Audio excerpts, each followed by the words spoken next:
Hello, it's Caleb Parkin here, the writer in residence on the Beyond Words programme, part of Cheltenham Festival's year-round outreach. In this video, I'm going to ask us to have a look and a think about ekphrasis. What the heck is ekphrasis? Ekphrasis is a Greek word to do with creating art inspired by other art. So for us, that's poems inspired by artworks. I think this can be really good for us because it encourages close attention and close looking, really getting to know a piece of artwork. I think we can find aspects of ourselves in different artworks, and that can be really nourishing and really interesting. Also, I think writing about art is an invitation to find out about the art world, and there's so much wonderful art for us to see, and that includes looking online as well as going to museums when we're able to. So there's a huge amount of resources that we can use online to investigate artworks and do some ekphrasis. It's a new word, you can use it regularly. And today I'm wearing my pipe shirt in honour of surrealist René Magritte.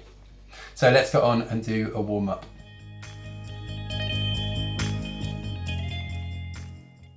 Okay, so I've been collecting postcards from museums and art galleries for years and years and years. I don't know, about 20 years maybe.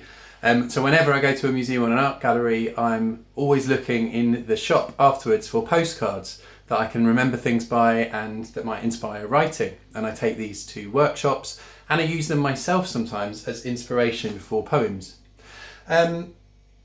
These postcards for me connect me to like a whole world, because they're from British and international museums and art galleries, of artworks, photography, design, performance, and so much more. So I find them really exciting. I'm going to put some links to some online resources so you can go and have a look through and find artwork that you find interesting and inspiring. I think, as I was talking about last time, it's really good for you to develop taste. Taste is a good thing. Find out what you like. The first thing I'd like you to do for the warm-up is to find a picture or an artwork or something else that you find inspiring, and then I'd like you to have a really close look at it and write for 5 minutes using I can see, and just keep going with that. So this one, I've got a little postcard of New York. This is by Adolf Dean, an American painter. And I'm going to say, I can see the tops of skyscrapers. I can see a woman in a yellow skirt suit. I can see a couple lying on the grass. I can see a man reading a newspaper at the base of a tree. I can see, you get the idea.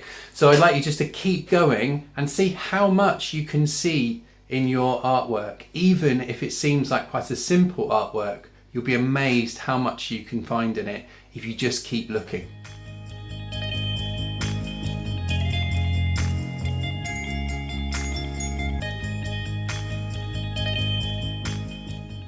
For the main activity today, I'd like you to have a go at writing a longer ekphrastic poem, so a poem inspired by an artwork. One of my own ekphrastic poems, you see I can't even say it, one of my own ekphrastic poems called Somewhere to Keep the Rain, after Wen Ying Tsai Umbrella, which is a sculpture from 1971, won the Winchester Poetry Prize a few years ago. And that was inspired by encountering a sculpture in the Tate Modern. It starts, "Today you wake and realise you have become a naked umbrella, a bat with only bones of splintering spaghetti," and goes on to describe what it's like to be that naked umbrella and my relationship to that sculpture. And it's a poem that kind of felt quite personal to me, and I think ekphrastic poems can. Another wonderful ekphrastic poem, and one that you can use as a model, is by Moniza Alvi, and this is a piece called I Would Like to Be a Dot in a Painting by Miro. It's available on Poetry by Heart, and we'll put the link up for you.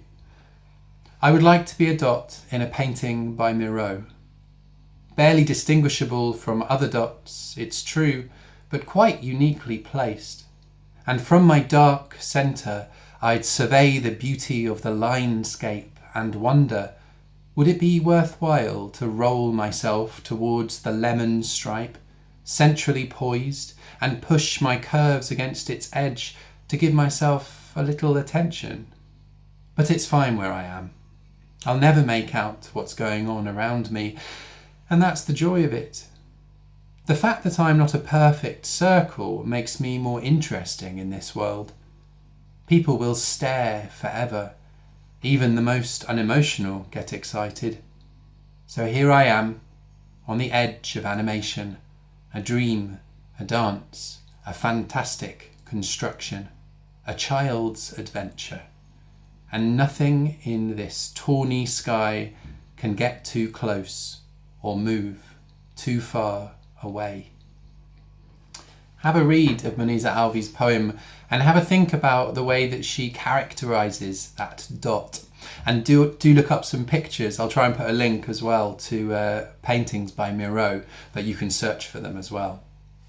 My writing challenge for you for this main activity is to find an artwork. It can be the same one or it could be a different one.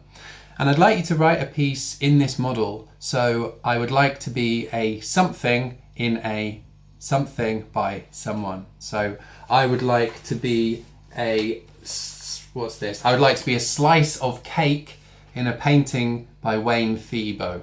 Okay? And then I'm going to write about why I'd like to be a slice of cake in this painting. But it could be anything. My invitation to you is to commit to that and really keep saying yes to what you write for at least 5 or 6 minutes, maybe 10, and then see where you get to. What do you find out about what it's like to be that thing in that artwork? How you like it? How are you different to it?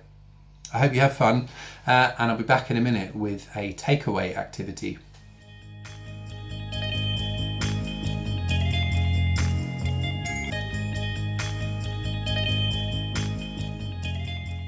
For the takeaway activity this week, I'd like you to start thinking about found poems. That means poems that already exist in the world, and you as a poet are going to find them and let them know that they're a poem. Lots of contemporary artists use these kind of approaches with objects, like Magritte did with his pipe, and with words as well.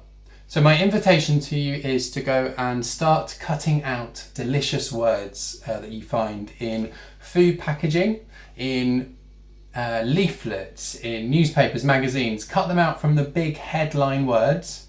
Look for things like brand names, look for new words that you don't know, that you just enjoy the sound of. And you can imagine yourself like a curator of a museum or art gallery, curating your gallery of words. Find yourself an envelope or something, I've got this, and then start cutting out words and enjoying them. This is all food packaging words in here, and there's absolutely loads of it. It's one of the strange things I do is cut out words from food packaging, and then I like to make up names out of these. But there's loads of ways that you can use these found words. So start your collection. Begin being a curator, someone who displays all these interesting words, and then when we meet next time, we're going to do something fun with all of those words.